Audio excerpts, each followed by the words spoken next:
ગારીના નબાપરત ખાતે પીજીવીસીએલ દ્વારા સોલાર યોજના અંગે જનજાગૃતિ અભિયાન અંતર્ગત શેરીનું નાટક આયોજન કરવામાં આવ્યું। રાજ્ય સરકાર અને પીજીવીસીએલ કચેરી દ્વારા સોલાર મફત વીજળી યોજના વિશે વધુમાં વધુ લોકોને માહિતગાર કરી તેમ કેવી રીતે યોજના પહોંચશે એ હેતુથી અભિયાન ધરાયું હતું।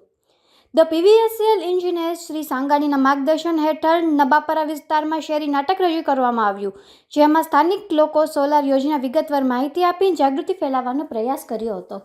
વધુ અપડેટ્સ માટે લાઇક, શેર અને સબસ્ક્રાઇબ કરો રાજકોટ કે આવાજ ન્યૂઝ।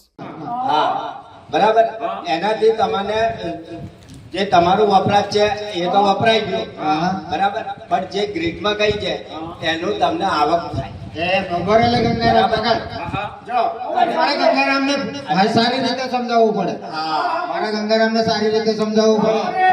હા ગંગારામ, જો સાંભળ, આપણું આ તો ઘર છે ને, આપણું ઘર, આના પર આપણે સોલર રૂફટોપ લગાવ્યું। આ સૂર્યનારાયણ એના કિરણો એના પર પડશે બરાબર, એના દ્વારા જે વીજળી ઉત્પન્ન થશે જેટલે કિરણો તેજ કરશે એટલી વધુ ને વધુ વીજળી ઉત્પન્ન થશે। આપણે ઘરમાં જેટલી વપરાય એટલી વાપરીશું। એમને કીધું 2 મીટર જે બચશે, જે યુનિટ બચશે, જે વીજળી બચશે એ મીટર દ્વારા આપણે ગ્રીડમાં જમા થશે। એને ગ્રીડમાં જમા થશે ને એટલે કે આપણું લાઇટ બિલ ખરું એને જે આમાં જનરેશન થઈ એ વીજળી આનો સરવાયો થશે। એના દ્વારા પછી આપણે જે વાપરાયું એને જે આપણે સોલાર દ્વારા વીજળી પ્રાપ્ત કરીને એમને જે આપી એમાંથી સરવાયો થઈને પછી આપણું વીજ બિલમાં ઘટાડો થતો જશે। એટલે આવી રીતે આપણે ઘટાડો થતો જશે।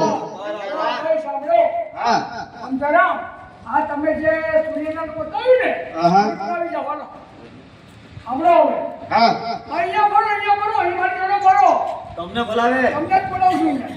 હમણાં આ વૈજ્ઞાનિકોના સંશોધન મુજબ આપણા અને વિદેશના વૈજ્ઞાનિકોના સંશોધન મુજબ સૂર્યનારાયણ ભગવાન છે ને એમનું આયુષ્ય લાખો કરોડો અબજો વર્ષોનું છે બરાબર। તો અત્યારે એ લોકો એવું કહે છે, એ લોકોના રિસર્ચ મુજબ, સંશોધન મુજબ કે સૂર્યનારાયણ ભગવાન અત્યારે યુવા અવસ્થામાં પ્રવેશેલા છે।